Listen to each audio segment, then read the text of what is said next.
All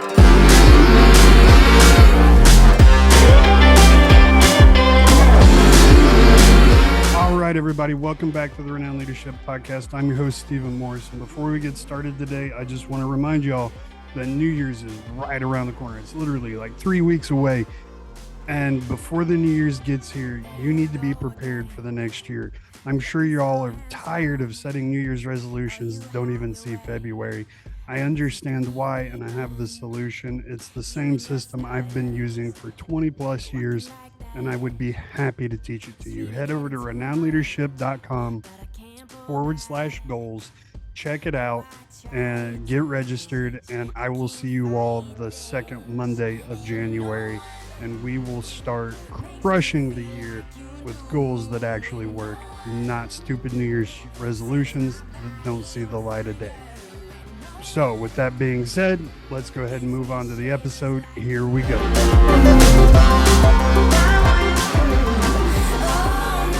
All right, my Renown fam, welcome back to the Renown Leadership Podcast. As always, I am so freaking stoked to be here with you guys.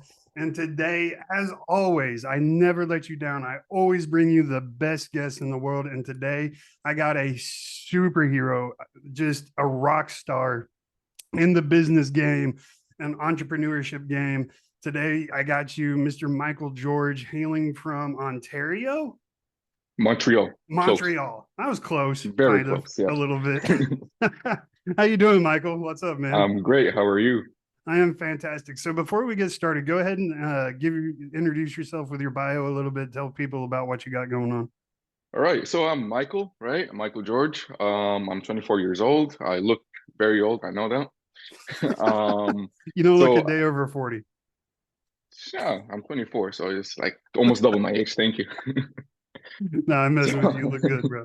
I started my first company at 18 years old, right? I started my marketing company, right? So that was going on for around 5 years and still going on to this day. After that, I launched my fitness business, right? That's fitness. Fitness is my passion, right? I thought I'd use whatever I learned in marketing to boost my health and fitness. Then after that, I also started a trading company, right? Where we trade commodities. It's my personal trading like assets. So we don't really take money from other people, but I do coach them when it comes to trading, right? And that I do from a place of passion as well. So I don't really charge. There's not really a business, the third one. It's just something I do extra for other people. That's awesome. That's awesome. And I think that's a key piece we'll talk about later in the art of mentorship. But I want to dig into your background a little bit because you've lived all over the world. You were born in Syria, is that right? Yep. That is and correct. then you moved to Kuwait and then to Dubai. Yep. Which is one of the most freaking awesome places in the world. If Dubai, you've never gone to Dubai, I highly recommend to be prepared because that place is stupid expensive. Very expensive. But, yeah, it's crazy. Oh yeah. Like the videos don't like the insanity. Like you see people with all these crazy cars and stupid mansions. Like those videos do not do Dubai justice of just how amazing of a place it is. Highly recommend it. But anyway, so then you moved to Dubai and now you live in Canada. But you started your business when you still lived in Dubai, correct? That is correct, yes. What did that make it hard seeing how like the money that flows through Dubai? Did that add any challenge? Does that question make sense? Yeah, it does. But no, it didn't make any more harder because so in Dubai it is a very competitive country. That is 100% correct. But for one, when I started my business, it was online, right? So it's a lot easier to start a company online because you're not really bound to the laws and regulations of a country at 100% rate. Instead of like when you open a store, for example, that's a lot more complex, right? And then especially in Dubai, if you want to open up something that's physical, like a store or whatever, yes, it is very fucking expensive, especially with rent and everything, right? But when it's online, it's a lot easier. All you need to do is like have a website, have something, to show that you're an actual company online, and you're good to go. You just need to find clients and give them the service. Right. So, and in addition, Dubai is actually a very good place to start a company, right? For one, there's no taxes. At the Okay. time, there was no, I don't know if that changed, right? Because I hadn't been there for in a couple of years, but there is no taxes over there, Okay. right? And over there, they actually want you to start companies because that's the whole building block of Dubai. It's people coming from overseas to Dubai to make business, whether it's starting up companies, investing, or just spending money, as you said, going to parties and drinking, right? And that is also very fun. So if you're listening to this, go to Dubai and get drunk because you'll have the best time of your life, especially if you go to a brunch in Dubai. Yeah. That's the Yeah. place to be. It's But spot anyway, on. yeah, but anyway, so in Dubai, they actually want you to start companies and they actually help you start a company, right? Okay. There are many small businesses here and there where they actually help you start companies. They make all the paperwork a lot easier. And yeah, so if you want to start a company, I think the best place to do that to do is in Dubai. So Dubai is possibly one of the best examples of a thriving capitalistic country Yeah. Oh, yeah. there are. Because when I say money flows through Dubai, and I don't think people understand how small of a country the UAE is. Like Yeah. it's like the size of Connecticut, right? Yeah. The UAE Maybe is very maybe small. smaller. Mm. UAE is small, but if you want to compare it, so Kuwait, the place that I lived in before, Kuwait Hmm. even smaller than the UAE, Really? right? Kuwait, yeah.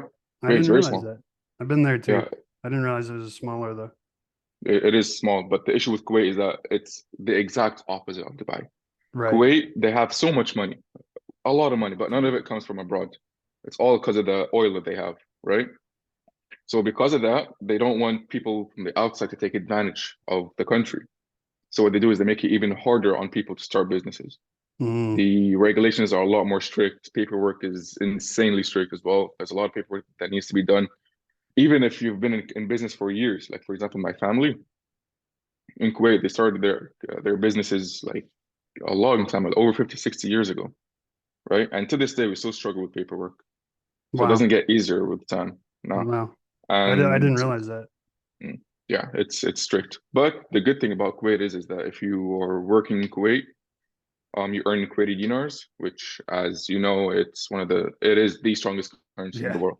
It's crazy. It's crazy. Yeah, And again, Kuwait, I don't know. Kuwait was cool, but man, I'm telling Dubai is like it's the most awesome place. One of the most awesome places I've ever been. I don't want to yeah, live there, but I'm definitely going back in this lifetime, spend a couple months just hanging out because it is so cool. Such a cool country. So what brought you to Canada then? What made that transition? so I moved to Canada because of my Syrian passport, right? Because I'm from Syria, it's really hard for me to move around to different countries, right? And I was born there. Well, I was born in Syria, but then I moved to Kuwait, right? Hmm. Because my dad was born in Kuwait. He's not from Kuwait, he was just born in Kuwait. So Hmm. that made it easy for me to move as a baby from Syria to Kuwait. But then past that, after when the war started as well, getting visas and traveling the world, there we go, became a lot harder. Became a lot harder for me, right? There's many instances where I got like scholarships from different universities, right? But then after a couple of months, they actually got rejected because I was from Syria, Right. right? So that caused a lot of issues for me, and it posed a threat to my future, Hmm. right? So as a family, we made a decision to apply to move to Canada, Hmm. right? Come here, live our lives here in Canada, whatever we're doing. Like I'm a business owner. My mom and my dad are both business owners as well. My Hmm. brother is studying university. So whatever we were doing there, we came here and kept on doing here, and eventually got the Canadian passport. And that way I can actually move around the world and hopefully do podcasts in the US if I wanted to. Right. That's awesome. That's awesome. And I think it's cool because obviously with my military background, I've traveled around the Middle East extensively. Mm, And that is one thing I absolutely respect about the Middle East nations is for the most part, their entrepreneurial spirit is strong. Even in third world countries like Iraq, yeah, that's how they live. Like they have to find ways to make money yeah, and they have to be entrepreneurs. And I think that's an admirable thing of the countries, and I kind of wish, like here in the U.S. and Canada, North America, I kind of wish we had that spirit, because if you go through the history of North America, like in 1906, 90 some percent of all the people who lived in North America were entrepreneurs. They were tradesmen. So, you had blacksmiths, farmers, bankers. My dad was a banker, so I became a banker, or my dad Right. was a cobbler, so I became a cobbler, or whatever the case may be. Like, but like you're saying, like these family businesses just trickled down through the generations. Yep. And then when the Industrial Revolution came along and factory jobs started coming, it literally shifted in like a decade. And we lost our entrepreneurial spirit. And I think that is such a detriment. And the other thing I absolutely love about Middle East countries is, you find people that have next to nothing, comparatively speaking to what you and I have. They have nothing. And they are some of the happiest, stress free people you'll ever meet, Yeah. because, and it's not about the things, it's about, I work hard, I have my business, I have my family, I have my faith, I have my spirituality, I have all Yeah. these things in line. And now I'm a whole person, and I can live my life in a happy manner, Yep. which I find that extremely admirable about the Middle Eastern countries. Have you I think had it's found? Go ahead. I think it's because they don't have these external stress that come into the country, right? So for us, for example, right, you and I, we need an iPhone to be happy, for example, right? We need that social media likes to be happy. Over there, they're Mhm. not used to that, right? They're Right. even the kids that are born today, they're not really used to that. Maybe now, nowadays they're kind of leaning towards that. But back then, like if you go 5, 6, 7 years ago, they're They not didn't really even know used what Facebook to. was. Yeah, they did know what Facebook was, but it didn't have the electricity to use Facebook. Right. There is no Yeah, like fair. electricity in Syria, so they're out, socializing together, right? The Hmm. men are doing their thing, they're going out, hustling, making money, and as a man, that's really what you want to be doing, right? Right. Going out into the world, doing stuff, right? Right. So they're living a simple life, and when it comes to a simple life, I think it's the best life because it doesn't create that stressful environment around you. Right. That's what they're used to over there. No How have you electricity. maintained then? Because obviously that's your background, that's your culture. You Hmm. understand that very well, obviously. So I'm sure you've taken steps to maintain still that simplicity in your life, because you're very successful. Yeah. And so, you've made your money, but I'm sure you still want to try to incorporate that simplicity. How have you done So to be fair, I'm a very social guy, right? that? Hmm. So I don't really sit in my room and go on social media and stuff. So whenever I'm out, for example, I try my best not to bring in any electronics into the environment, right? Hmm. My phone is switched off. I don't leave it in the car, right? But I put it on like airplane mode and I keep it in my pocket, right? And I don't use it. I'm out, I'm talking to strangers, I'm talking to people, I'm having a good time, Hmm. right? So that keeps that simplicity of life maintained, right? Then my hobbies, right? I don't game, right? If Hmm. anything, I hate it. I'm always out. I'm either taking a walk, right?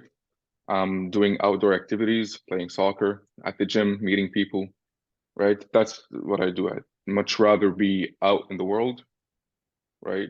Building connections instead of having that, I don't know how to call that, electronic or social life, social media life. Right. Well, and that's Right. such So a that's good one way. point. That is a great point. And you're absolutely right. I'm right there with you. I despise social media. And the only Yeah. reason I'm on social media is because if you own a business, You, or a you podcast have or to. something like that, you have to be on social Yeah, media. That's exactly. that's the rule. And I fought it for a very long time. And my coaches were just like, no, dude, like stop fighting it. Just bite the bullet. Jump Exactly. on the bandwagon. But But it does have a social aspect to it. Like for me, for example, right? You know how I live in different countries, mhm, right? So it's useful for me to right. keep in touch with my very close friends back home, like in Kuwait or Dubai, right? I still use Snapchat, for example, to talk to my friends in Dubai, right? Some people say that you shouldn't be on Snapchat because there is no time for Snapchat. But like at the same time, I want to keep in touch with my friends. And I Right. actually don't have time to FaceTime them every fucking day, right? Right. So I send them a picture of my face every now and then, and So Right. it's a good way to keep in touch. Yeah. But then when you abuse it, when you're always on social media, when you care about it too much and you're not actually socializing, that simplicity of life is 100% taken away from you. Absolutely. And I think it's a huge detriment as well as in it ruins our ability to, I think of back in the day, like, oh, I just got married. It'll be 2 years in February. And so, Congratulations. thank you. But my wife and I, we've been together for 3 years. And when we started dating, like I actually, and this is going to blow your mind right here. I actually went up to her and asked her out on a date, face to Ooh. face. Yeah, see, that doesn't happen anymore. Right, right, That doesn't happen. No one has the balls to do that anymore, my guy. right. And that's such a important thing that we've lost though, because you know, just in that interaction, right? So for me, it worked out well, obviously, but had it not, I would have had to face rejection, right? Which is painful. It sucks. It hurts. No one wants to feel that, but it's important to feel it because you're going to get rejected by the world constantly. Like I get 100%. rejected, like, hey, you want to come be my client? No. Okay. You want to come on my podcast? No. I get rejected almost every day in some level. So if I hadn't learned to accept that rejection just by that simple interaction of, hey, you want to go on a date with me? No. You're fat, you're small, you're too skinny, you're ugly, you're too handsome, whatever the case may be. You're too Like handsome. had I not got that rejection built up, that tolerance, I wouldn't have been able to be successful in my business. Yeah. And, Yeah. and that goes for life. Yeah. And that's a big issue because nowadays people who aren't going through life that way, going out, getting rejected, looking to get rejected, right? They're not building that strength, that mental and emotional strength. So when it comes to building a business or when it comes time to go out in the real world, for example, they can't handle rejection, right? So Right. they'll have to go through the easy way out and just get a 9 to 5 job and not even try to go through the ranks, Right. right? And that And sucks because you grow up, you have all these dreams, these aspirations. And that's what I hate the most is when I meet people. I just took on a new client. She had a hard life, real hard life. And, drugs, alcohol addiction, just a hard life. And, I'm talking to her and she's like, I want to start a business. I've always wanted to start a business. I'm like, then start a business. She's like, I don't know how. It's scary. I'm like, yeah, I didn't know how either. I just started you just go out, doing yeah, go out and get rejected. If you want to start a business, go out and seek to get rejected. That is the only way. it. That's it. And if you're 100%. not getting rejected, you're doing something wrong, 100%. I agree right? 100%. Yeah. And, And and go ahead. it's these kids nowadays, they don't know what rejection is. They Right. really don't. They're just playing like games, for example, right? And they've never been out in the real world, never had interactions. Nowadays, it's really bad that I see. So how you went up to your wife now back in Hmm. the day, and you went and asked her out, right? There are dudes who can't even go and speak to another guy, Right. just a normal conversation. They can't even do that. Right. They have that social anxiety, Yeah. and that's not really. I really don't believe it's like no one's really born with it. You kind of develop it by not I actually agree. being social, by being in your room 24/7. And then they're like, oh, I was born with social anxiety. No, you weren't born with that. You just spent 5 years in your room. Yeah. Obviously, you're not going to know how to talk to people, Right. right? Absolutely. So you go to a club, you just look at them, bro. They can't even go and ask some other guy to like, move over or whatever. They can't communicate anymore. They're too Yeah. scared to communicate. Now watch them go talk to a girl. It's not gonna happen. Yeah. That's crazy. And then, it creates this ripple effect or butterfly effect, whatever you want to call it, of where, now girls are like, where are the real men at? Men are like, where are the real women at? And it's like everyone's pissed off at each other, and like nothing is good is being done Yeah, because. And I agree completely. I don't think we're born with these things at all because naturally we're social creatures. Like we need to have community. Like 100%. Yeah, that's how we survive. Right back in the day, you didn't go hunt a saber-toothed tiger to feed your family by yourself. You had to have the village you to have to. have your Yeah, you back. need the crew. Yeah, right. Exactly. And it's crazy and it's funny too because you see it all the time. Because I'm like you, man. I'm a social person. I love to talk to people. I'll just be at the gas station. I'll be like, just see someone like, hey man, how you doing? Or, just start talking to random people. And Yeah. like every once in a while, like, I'll get a person that really engages me back. But for the most part, it's just like and like I'm the weird one because I'm talking to people. But no, to be honest, they're the weird one. If you're looking at it from an outside third person like perspective, if I see you talking to someone and that other guy just literally shied out and walked away, I instantly know that that dude that walked away is some loser that can't talk to anyone, Right. Yeah. right? Total beta. Yeah, if you want to put it that way. I don't like the alpha beta terms. Yo, they're so cringy. Why don't you like I them? hate them. I don't know. It's just that cringe. Like, oh, I'm an alpha male. Ooh, look at me. I don't know. It just, I don't know. It's just weird. Oh, I'm I, a I, beta I male. like them because I'm a big fan of like the dog slash wolf Mm, environments. And me I too. relate a lot to that. So and plus I come from the military where, we're pretty much all alpha, biting at each other. So that's why I use it because and plus I think it describes, our mentalities really well. Mm, But I that is true. understand Yeah. the cringe to it as Yeah. well. It's definitely overused, but I mean, it is what it is, man. And they Thanks for abuse calling me that out on word. my own podcast. But there are a lot of people that abuse that word alpha and beta, People Mhm. who aren't actually alpha say they are, but they're really not. Yeah, You can't just throw that term out there. There are a right. lot of people who do that. Not you. I'm not saying you. What I'm saying is a lot of people. Stop calling me out, bro. No, bro. If anything, I have so much to learn from you. You were in the army, bro. Yo, if it wasn't for this podcast, I'd be asking you so many questions. That's But awesome, like, there man. are people who aren't really that, alpha, or Right. or they don't have that wolf mentality, for example. And they're just saying it out. It's like, bro, you're just abusing the word now. It has no Mhm. meaning. Right. Everyone's saying I'm alpha. No, you're not. It's funny. Like, it's funny you say that because I am 100% that way with words, just Mm. like you. I like the word hero. COVID happened, and all of a sudden, everyone's a freaking hero. I'm like, look, What did you guys do? yeah, it's like, look, I get it. Doctors working long hours. I totally Mm. get that. But what is the doctor's job? Yeah, Like, what's the nurse? They're just doing their job. Now, if that job costs them something severely, like, okay, they're a hero. Because, yeah, and so, people are like, oh, thank you for your service. You're a hero. No, I'm not. I'm still breathing. The yeah, heroes are my friends that are no longer breathing. They're the heroes. The heroes are the ones that run into a burning building but yeah, never run back out. Those are heroes. exactly. If a firefighter runs into a building, runs back out with 3 kids on his shoulder, not a hero. He was just doing his job.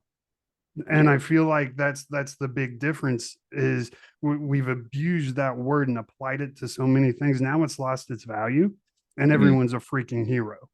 you Yeah, know that 100%. firefighter is an amazing person, yes, and balls the size of a bowl because I'm not running into a burning building. Like, Me neither, my guy. worst way to die. Like, I will get shot fine, not burning to death, no. But so Yeah. I mean, yes, he's awesome, and he's good at his job. Great, thank you for doing your job, but you're not a hero. And so Mm. I get what you're saying, and I'm gonna meditate on that and really think on it because like you're right, we do use it way too much, way Yeah. too much. But when it comes to being a hero, especially when it comes to like firefighters and stuff, maybe they're not a hero, they're doing their job, but they've done a heroic act. You gotta understand these people saved lives. Maybe they didn't take their own life. They didn't like sacrifice their own life to save someone else's, Hmm. but they did put their lives at risk to do so. Yeah, And they but were willing to put their lives at risk, knowing they might not make it out alive, we you we know? Luckily they made it out alive. excuse me, I'm so sorry. That's all right. I get that argument almost every time I bring it up. And I agree. You're absolutely right. However, when I signed my contract, I knew exactly what I was signing to do, right? I Exactly. knew that I might have to write that check one day. Just Yeah. like every firefighter and police officer and EMT, they know that they might have to cash that check one day or write that check one day of it costs them their life. And Mm. that's something we accept going in. And I Yeah. think that is the differentiator is that we're aware. So that's kind of, yes, it is a heroic act. Yes, I understand, but still, I think to just blatantly use that word, oh, you're a hero. Oh I, yeah, yeah, I no. just don't, I Yeah. don't buy it, man, because, and this, okay, so fine. So if they're a hero, what is the firefighter that climbed all the way to the top of not the Sears Tower, the trade centers to try to get people out on 9/11? Like, what are they? Yeah. They're also, yeah, okay, I see what you mean now. Yeah. So I They're also mean, heroes. So yeah, like, because yeah. like they knew going into that building was going to Hmm. kill them, Yeah. right? So, but they did it anyway. So if Yeah. that's so if I'm a hero because I just raised my right hand and volunteered to serve, then what are they? Because they made the ultimate sacrifice They're willingly, superheroes. right? They're superheroes. So I mean that's why I don't like it, Yeah. and I agree completely. So man, we got way off track. That's all right. That's the whole point of the podcast. Yo, So I think it's the coffee. I'm telling you, when I put like 2 shots of espresso in my coffee, I was like, yo, we're gonna be talking for hours. so I got home. I got up this morning because I had an early podcast recording, but unfortunately, that guest had a family emergency and couldn't make it. Mm, So thoughts and prayers with him and his family. But yeah. so I'm like, cool. So I got a puppy. I got a German Shepherd puppy. She's just turned 5 months old. She's awesome. Her That's name's awesome. Era. Yeah. And so I'm like, okay, cool. Well, there's a farmer's market in downtown. So I just threw her leash on and we went for a nice long walk. And I got back and I realized like I haven't had my coffee yet. So right before our podcast, like I'm cramming down as a couple cups of coffee to get jazzed up, man. I gotta have my coffee in the morning. But anyway, Yeah. so how did you get into fitness? Because I know fitness is a big part of your life. And I believe, to just be happy in life in general. I Yeah. think our fitness is big because when we exercise, all these positive chemicals get released into our body, all these negative energies flow out of our body. And 100%. I Yeah. feel like that's a big cause of depression and anxiety and all these negative things in our culture today. I feel like it's because, like you said, we spend so much time in front of screens, no time getting exercise and sunlight. Yeah. So, how did you get into fitness? What took you on that route? So to be honest, bro, I was born into it. I don't know. Ever since I was a kid, I was into playing soccer, right?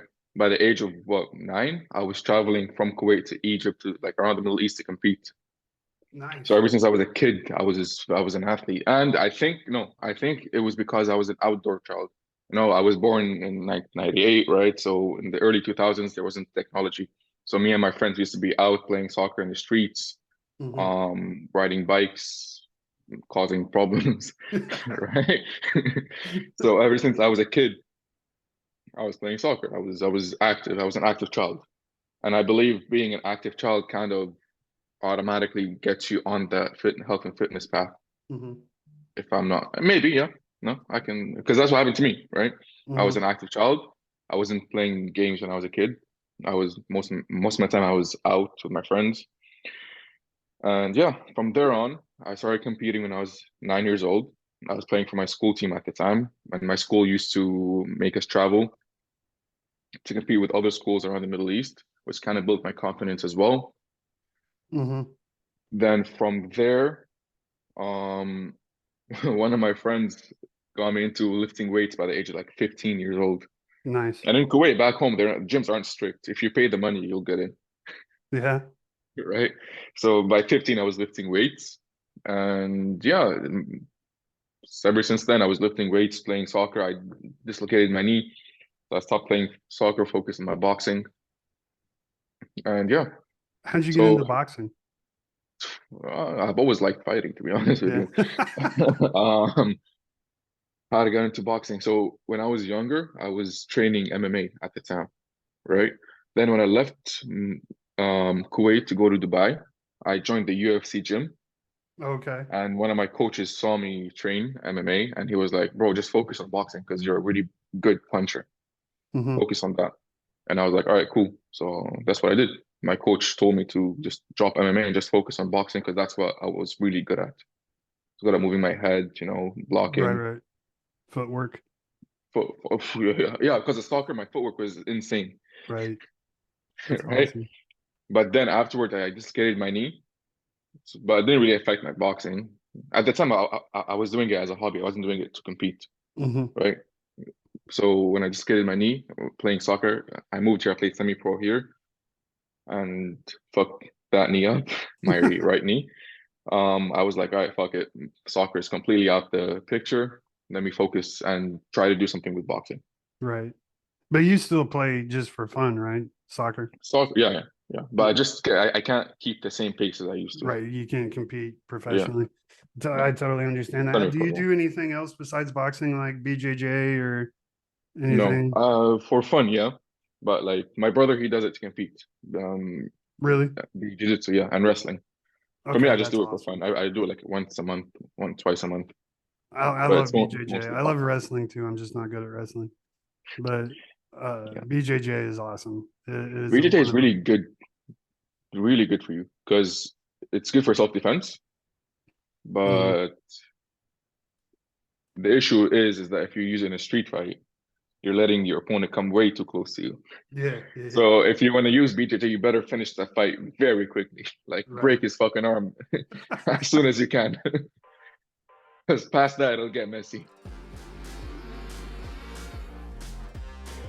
Hey everyone, Steven here. As we gear up for the new year, I've got something super special for you today. But before we dive in, make sure you hit that subscribe button, give us a thumbs up, and ring that notification bell so you can always experience the motivation and inspiration and the tips that we bring to you every single week here. Now, let's talk about New Year's resolutions. How many times have you set a resolution only to have it fizzle out by the beginning of February or before January is even close to being over? Well, not this time. I've got a game-changing program that will teach you how to set goals that actually stick and that will propel you towards success in both your personal and professional life. Imagine saying goodbye to the cycle of failed resolutions. Picture yourself achieving what you set out to do, and it's all possible with our proven methods that I've been perfecting for over 20 plus years. We'll be diving deep into the art of effective goal setting. And it's not just about writing down your goals, it's about a strategic approach that guarantees success. Go to renownleadership.com/goals to learn more. And let's make 2024 your best year yet. We only take 25 new goal setters every month, and spots fill up fast. So make sure you get yours today. And for this month only, if you use coupon code Renown Goals at checkout, you'll get 20% off. Again, spots fill up fast, so make sure you get yours today. So if you're tired of the same old resolutions that never work, join us on this journey. Remember, goals are within your reach. Sign up now. Let's make 2024 your best year ever. I mean, it's funny because people, obviously, I know how to fight. I've been fighting since I was 18 years old, without You guns. know fighting. I'm a very proficient fighter. Mm. Not to go compete in an octagon or anything like that, but to fight for my life 100%, more than capable. And people ask me like, "What's your number one tip to, uh, to defend yourself?" And it is 100% every single time not put yourself in positions to where you have to defend yourself. Yeah. And they're like, well, that seems kind of cowardice. And I'm like, no. Like, I just watched a video the other day of a dude who was driving, and this was in Toronto, actually, I believe, which is crazy because Toronto has very strict gun laws. Anyway, um Dude honks at a guy who pulled out in front of him. Guy that pulled out in front of the other guy gets out of his car, walks right up to his window, pulls out a gun, and shoots the guy, or shoots at him. I don't know if he actually hit him, but it's like, what the hell? Like, Yeah, exactly. First of all, it wasn't even his fault, and he still got shot. right. Well, it's not even that. Like, man, like, what happened to just going fisticuffs, man? Like, just throw a punch. Like, why do we have to resort to killing people just to be, settle a disagreement? Like, I mean, if you want to fight, sure, let's fight. I'm not scared to throw punches, but I don't want to get shot again. Like, you know. But no, it's just like you never know Mhm. how the level of crazy that you're Yeah, dealing. exactly. And Exactly. so I avoid at all, putting myself in positions to where, uh, most of the time I'm carrying, um, not all the time because my wife doesn't like it, but um, I just try to not put myself in those positions, like Yeah. hands down. But with that being said, I think, and man, this is going to piss people off. I think as a man, it's my job to be able to have the ability to run to that emergency and 100%. help, Yeah. right? 100%. Yeah. And I feel like, if that is not a skill set you're developing in your life, then you are doing a disservice not only to you but to your community. Exactly. Yeah. Now, being able to defend yourself and others, people around you, is very important as a man, right? I think, unfortunately, here in Canada, with all the strict laws, you can't carry a weapon, any kind of weapon, including guns, knives, pepper spray, tasers. You can't do any of that, The bad guys right? can, just you can. So that's what pisses me off, right? Is that no matter what the laws are, the bad guys have it, but just because I'm a good guy, Right, I don't have access to it, right? right, So that's one thing that's really annoying, is that no matter how good I am at boxing, if someone pulls a gun at me, right. I'm You're fucked, done. Yeah, you're done skis. right? Right? I'm done. And at the same time, if you no matter how good you are at jiu-jitsu, someone pulls a knife at you, you're also done. Right, Because unless, as I said, you break his arm very right. quickly, right? However, because the laws here are a lot stricter, bad guys do have the weapons, but sometimes they don't, right? So your self-defense does come to play, and you will win a fight if you know how to fight. Like Yeah. 100% you'll win the fight. There is no if, right? I But think too, though, Michael, and yeah, I'm really interested to hear your thoughts on this. A lot of times when it comes to these things, if you have the confidence to stand between someone and their potential victim or between someone and whatever's going on, that is going to, kind of like the old adage, stand up to the bully and they'll get scared and run yeah, away type thing. hmm, A lot of times, if you show that confidence, and which means that don't just be like not know how to don't know jujitsu or some sort of yeah, self-defense form and be like, I'll kick your ass. Like, no, right, they're going to be able to tell. Like, you have to have the legit confidence in your ability to defend yourself and the people around you. A lot of times that'll de-escalate the situation in and of itself, yeah, because that then it's like, okay, if I continue this action, I'm going to be in a fight for my life as well. It's not just, you know what I'm saying? So, yeah. what do you think? Do you think that that confidence that comes from boxing, martial arts, wrestling, all these things, like being an athlete, lifting weights, that builds a certain level of confidence and your abilities just to be like, no, you're not going to hurt this person today. Yeah, yeah, 100%. Yeah, and that's the only way you can get that kind of confidence is if you know how to fight and if you fought before as well, right? There's this thing called the fighter's energy. Do you know what that is? Mm-hmm. Whenever a fighter walks into a room, you can feel his energy. You know that that guy fights, Right, right? And believe it or not, the people who know how to fight never get into fights right, because of two reasons, right? One, we know how to de-escalate situations. I know how to talk someone down. And two, because of my tone of voice. Whenever I'm talking someone down, calming him down, it's because I've done it before and because I've fought before, the tone of voice that naturally comes out is both threatening and calming at the same time.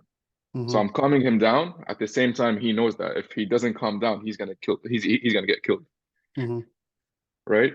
And that comes from knowing how to fight or doing some sort of martial art that helps you defend yourself, Yeah, right? 100%. I agree 100%. So yeah, and that's why most fighters don't get into fights.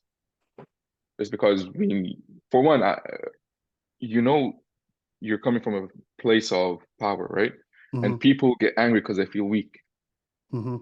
right? But people who know that I could hurt someone most of the time don't get angry. And when someone is angry at you and you're not angry at them, the person who's angry at you kind of gets confused. Like, Yeah. why isn't he giving me the same energy, right? And that naturally calms someone down.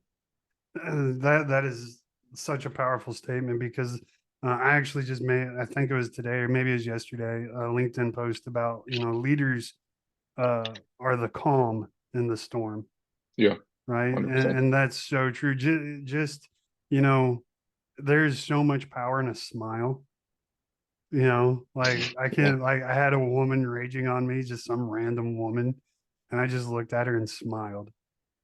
And she kind of just stopped and was like, wait, what? Like, and yeah. then she just went about her day and like totally de-escalated the entire situation just because I confused the hell out of her with a smile. I wasn't angry. I didn't care. Like she had no impact on my life at all. Exactly. And And that's that's the energy you get from being the powerful one or the stronger one in a situation, right. And I knowing that think that that guy isn't the threat. going full circle in what we were talking about earlier, then like being able to do that. And I have emotions. I'm not a robot. Like I do get offended on rare occasions. Every once in a while I will take something personally if it's warranted. um or if I'm just having a bad day. Situations like Yeah, they pop up, and I'm not perfect, but for the most part, like I have a pretty thick skin and it's hard to get to me. yeah. um which I developed, before, it got reinforced in the army.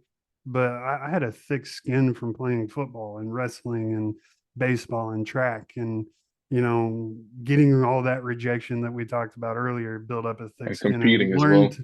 to not take things personal, and to Hmm. be able to discern, like, yes, this woman is saying very horrible things to me, but she has no influence on my life whatsoever, which Yeah, makes her as insignificant as an ant. exactly. Yeah. So I don't need to take offense to her. I don't need to pay her attention if I don't want to. Like, I Mm. just keep going about my day and completely forget this interaction. I'm sure it's going to weigh on her for weeks, and she's going to stew about it and probably post on social media about it and just be, distraught. But like this man ignored me today at the grocery store. He just smiled at me. How dare he? Right. But I mean, but that's the power, like, and just being the confident person and Mm. experiencing life, because you're going to build up that tolerance to where you're just like, whatever, bro. Yeah, you know. But you know they're saying that the most dangerous people in the world are the weak men. Because how you smiled at the woman, it's coming from Mhm. a place of strength. A weak man would have shouted back at her, Right, exactly. and that could have been catastrophic, Right, exactly. you know. So as a man, you need to be calm Right. because if you're not calm, you're weak, and weak. Mhm. There's nothing good that comes out of weakness. Nothing. Nothing. That's Yeah. crazy, man, that you bring that up, because one of the things I'm a very strong advocate for, and please don't mistake my words. Like, I understand there are legitimate victims in this world, and I do not want to steal anything from their trauma and their experience. My heart is with you. In fact, my heart is with you to the point I've dedicated my life to ending people that would do these things. Hmm. But nothing good comes from a victim mentality, Exactly. right? And I Mm. think that's all social media and media in general and all these things going on in the world. All it produces is that victim mentality, which robs you of your power, robs you of your strength. Yep. Some of And people do that sometimes to be able to sell you shit as well. to be in that victim mindset, and then makes it easier for them to sell you a solution to a problem that they caused in your head, Right. you know? Man, And I never even thought of that. Yeah, you're right. That is a strong selling point, because yeah, because that's sales. That's sales 101 right there. Put yeah, someone in an emotional state and people will buy. That's no one buys within logic. right. Sometimes, Absolutely. yes, right? But most of the sales tactics is making Emotion. Yeah. is emotion, right? People buy emotions, right? They'll ask you, how do you feel about your situation right now? How do you feel about not making money? How do you feel about not being confident? When you used to be confident, just by the way. But then you watch a video online and that guy made you not confident, then all of a sudden, oh, you have to be confident. Well, bitch, I'm not confident because of you.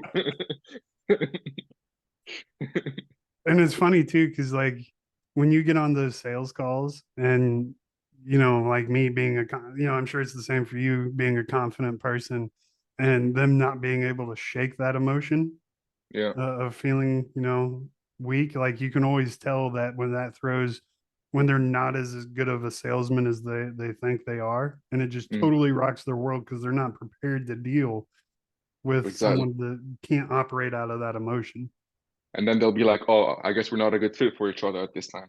It's always the same sentence. We're not a good fit for each other. Right. No, it's not that we're not a good fit. It's that I don't need you right now. Right.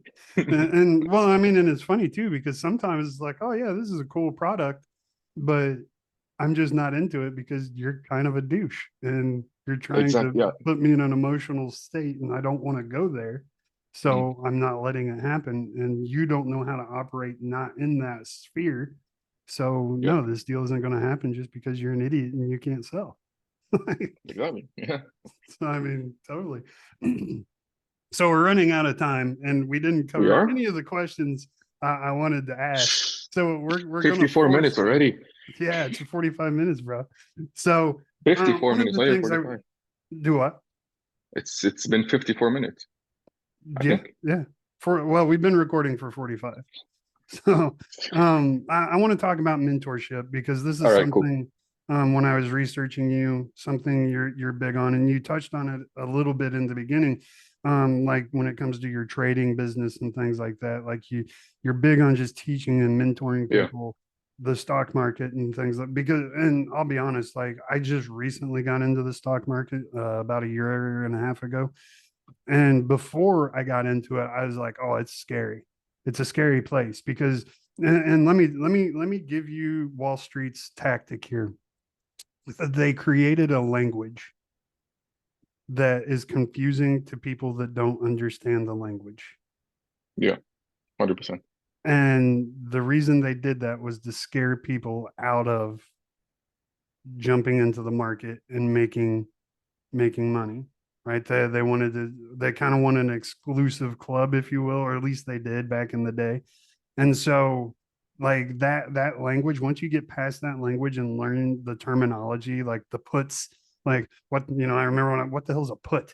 Like, so when you get into the terminology and actually learn it, and then you start learning how to analyze the market, it's Hmm. actually pretty, I don't want to say easy, but it's not near as scary and risky as you thought it would, as a normal person outside looking in thinks it is.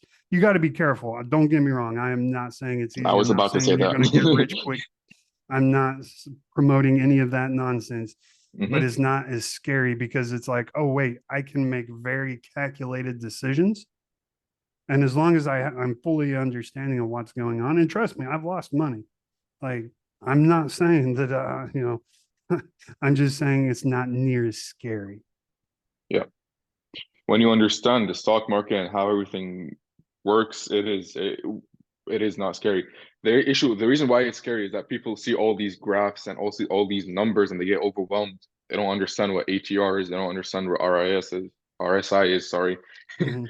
Right? They don't understand the technical analysis, fundamental analysis. But when everything makes sense and they understand it, it becomes less scary. But then when the problem is that when it becomes less scary, it becomes less risky, as you just said.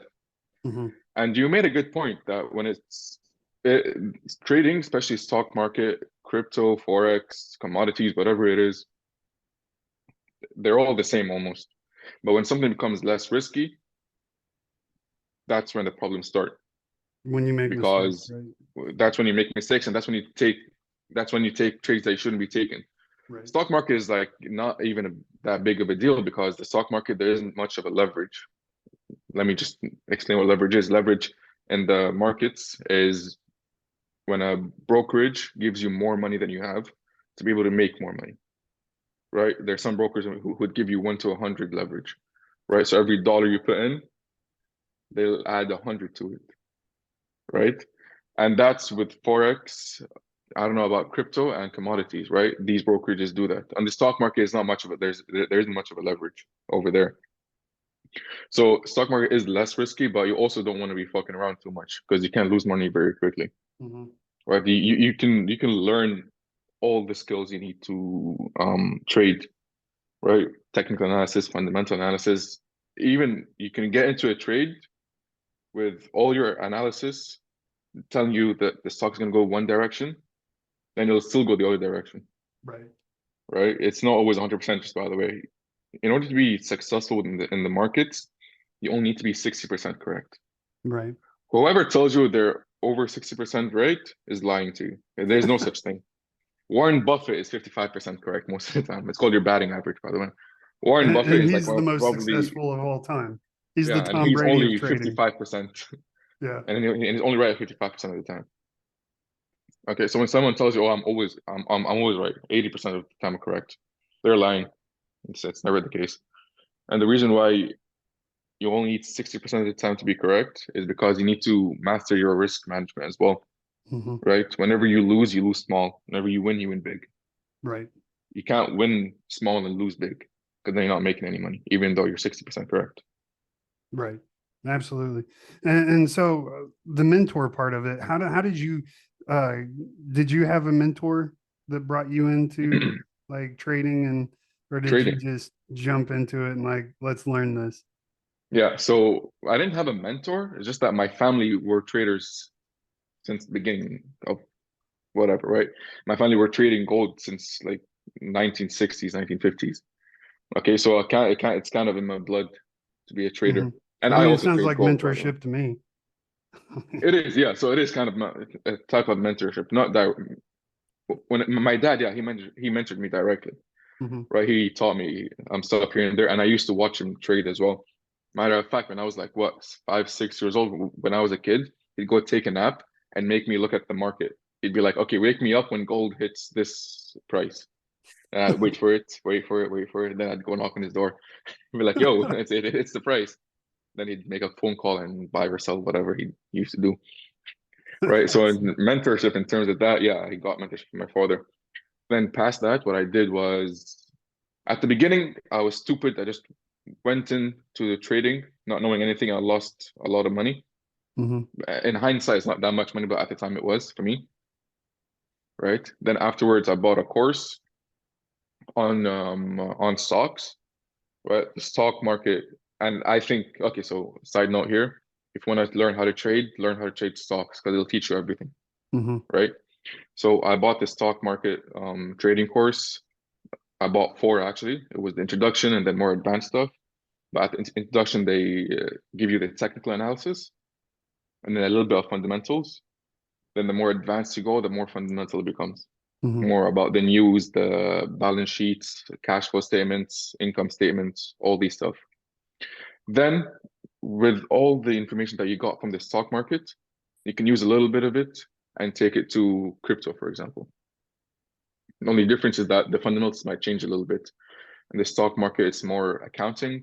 In crypto, I don't really understand crypto, but like in Yeah, Forex, for me neither. example, it's more about the news that are coming out, the economy, right? So I want to learn a little bit of that, but still the technical is still almost the same. Hmm. Same with if you want to trade gold or oil, exactly the same. The technicals are exactly the same, but that the fundamentals are a little bit different. It's not much accounting like the stock market. It's more of, okay, what's happening with the wars, for example. Right. what's the word? Inflation, these types of news that you need to Oh, look out for. OPEC cutting Hmm. production type Everything, thing. yeah. Yeah. Yeah, that's like more of the economy. The stock market, it's more reading accounting statements, balance sheets, cash flow Right. statements, incomes, and it's really important to do that, especially if you're trading long term. Short term, more technically, it shouldn't be an issue. But if you're trading in a company for a long period of time, want to look at the bigger picture. Right. Absolutely. And I brought that up because, and actually it played, your answer played right into that because, um, for me, we talked about this before we started recording, and mentorship and coaching is so valuable in Mm, life. And I was talking about how, coming up through the military, I always had a mentor. I always had a coach. I always had somebody showing me the way, giving me the ropes. And then I get into the civilian world and I just see all these people trying to do it alone.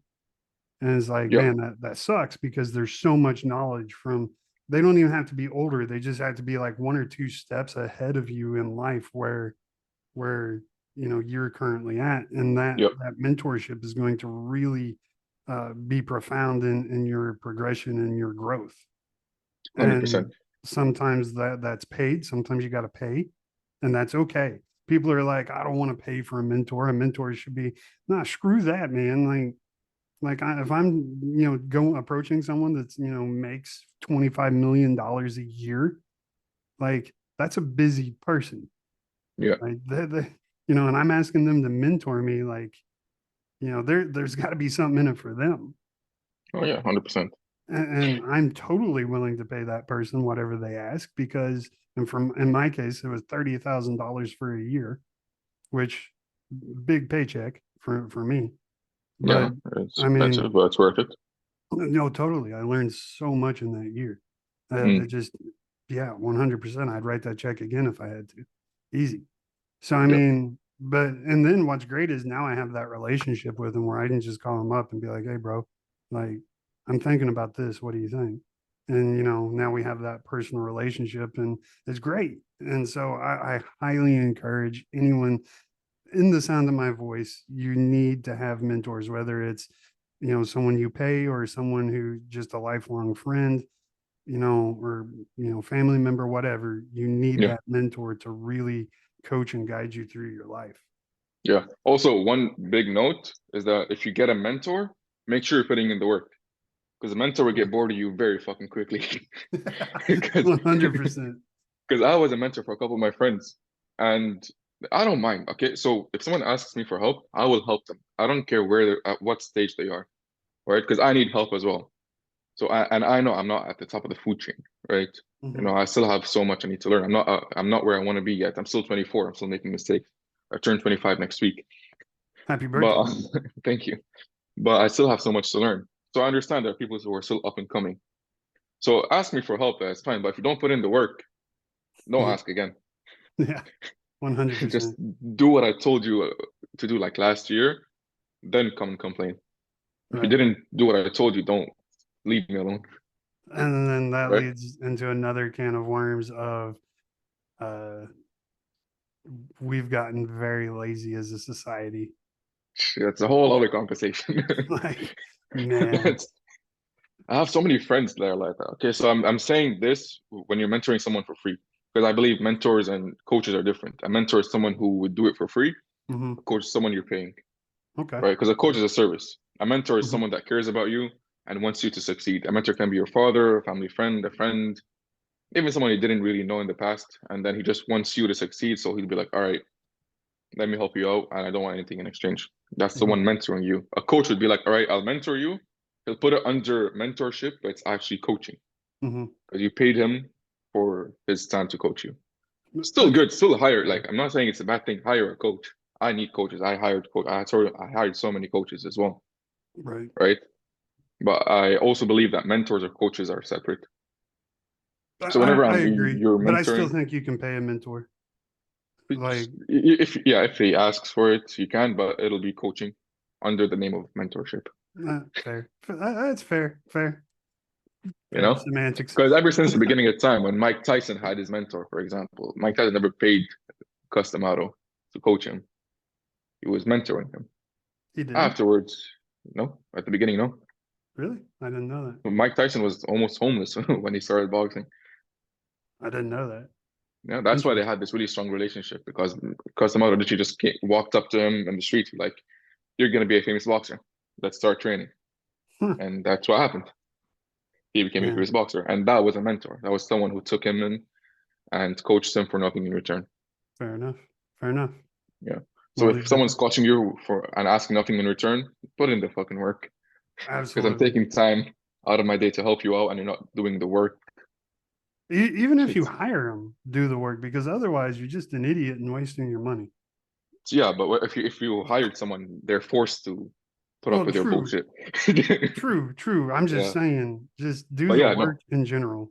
Like, because it's don't for be a you at the end douche. of the day. It's not for me. I've made it already. You made it already. We still have levels to get to, but Right, we're still moving forward. So it's not for me. If you pay me or if you didn't, it's for you right. regardless. So if you're not Uh, putting in the work, I'm not getting affected. Off-topic question: could you Sure, imagine getting punched by Mike Tyson, like in his prime? bro, I would. Nah, I wouldn't do it unless someone paid me like hundreds of millions of dollars. Nah, And like that dude, like so much power behind his punch. I don't remember that they measured it one time. I couldn't imagine. It's like getting hit by a freight train, but yeah, it's or but bus or it's something. different because it's in a small, compact It's package. concentrated. Yeah, Yeah, man, God, I don't know how. I don't think I'd survive. no, it's It's because pretty. Mike Tyson once put someone into retirement, like Yeah. many Who times. was Because that? there's this fat guy. I forgot his name. I can't. Yeah, I can't. I can see Something his picture. Keeley. I don't know, but now he has brain damage Yeah. Yeah. because he got knocked out, especially by Mike Tyson. So that's what I'm saying. I need at least $100 million because brain damage. At My least your my brain medical is bills gone, will be my guy. taken care of. Exactly. All So I right, wouldn't my do it for man. free. So we're out of time. This has been a great conversation, though. Thank you so much. Before we go, I guess actually I skipped ahead. Before we go ahead and tell everybody where they can find you and how they can get a hold of you if they're interested in what you got going on. Right. So most of the time I just answer my LinkedIn. So go on my LinkedIn. It's Michael George. I'm the owner of MG Marketing. It'll say on my about section. So connecting me on there and we can have a conversation, I guess. All right, fantastic. And of course, as always, I'll have all of Michael's links in the bio, show notes, description, yada yada yada. So scroll down there, head over to his stuff, and give him some love, give him a shout out. Say you heard him on my podcast, and yeah, see what all he's got going on. Now, before we go, my guests always get the last word of wisdom, and so the final question is: what advice do you have for our listeners on how they can lead like champions? How can lead like champions? If you don't know the outcome, don't prepare for it. Just wing it. Oh, just wing it. Yeah. That's one of the best qualities of a leader. Being able to wing it. I like Wing it. it. Do you know actually? So in the military, right? You carried your own supplies with you, right? Your food, your Correct. drinks in like a little Mhm. package. Do you know who came up with that? Mhm. Napoleon. The reason why is because he winged it. At the time, back in the day, you remember they used to carry this huge Mhm. carriage on a horse with all the supplies. Fucking Napoleon winged it. It was all right. Everyone carry your own supplies and go to war. That's how he won one of the wars. And from that point onwards, military have their own supplies in little bags and move around. I didn't know Made that. made maneuvers a lot quicker. Look at you, teaching me about military history. I didn't even know that. I'm going to have to research that. Thank you. That's very No fascinating. problem. I like it. So just there you got have it, guys. Just wing it. If you don't know. Mhm. And it's funny you say that because when you first said it, I'm like, that's horrible advice. But then I started thinking, I'm like, man, when I started this podcast, I just won't. I winged it because I Yeah. knew I was scared of doing this, and I knew if I started researching it, I would get paralysis by analysis, Mm. and I would never do it. So, in order, when I started this podcast, I just turned my computer on. I didn't have a fancy microphone, camera, nothing, no lighting, and I just started doing. I just winged Yeah. it. And then I've learned as I've gone. So made tons of mistakes, don't get me wrong. But you know, yeah, 100%. you're totally right. Sometimes you just got to wing Yeah, the best leaders are the ones who are able to think in the present moment. Read this book called 33 Strategies of War by Robert Greene. it. Mm-hmm. It'll tell you what I mean by that. Nice. I love it. All right, Michael, thank you so much again for joining us. I've absolutely loved this conversation. As per usual, we didn't even come close to covering any of the questions I had that I One wanted question. to ask. It's okay. So it was a great conversation. I really enjoyed it. Again, thank you so much. So that's going to wrap it up for this week, guys. Thank you for joining us on the Renown Leadership Podcast. I love you guys every second of every day. Be good and never forget, lead like a champion. Goodbye, everybody. How I try to sleep, but you're deep in my mind. Got a hold of me. When I'm awake, I'm all blind. All right, everybody, that's going to wrap up this week's episode of the podcast. I hope you enjoyed it. I hope you really got a lot out of listening to Michael and me just kind of go back and forth. Dude is pretty awesome. He's one of my favorite guests I've had, and he's definitely going to be back. And remember, everybody, put down the cell phones, put down the social media, and get out into the world and make connections with people. That's how you're going to find success, is going out into the world and connecting, not through social media and all that crap. Absolutely loved that conversation. I had so much fun. Don't forget to go down into the show notes or into the description below and check out all of Michael's links. They're all below.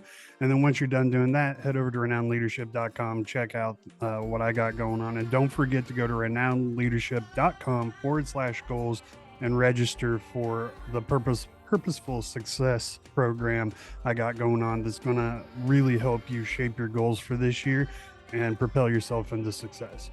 So that's going to wrap it up for this week. I will see y'all next week. And in the meantime, don't forget, everybody, lead like a champion. Goodbye.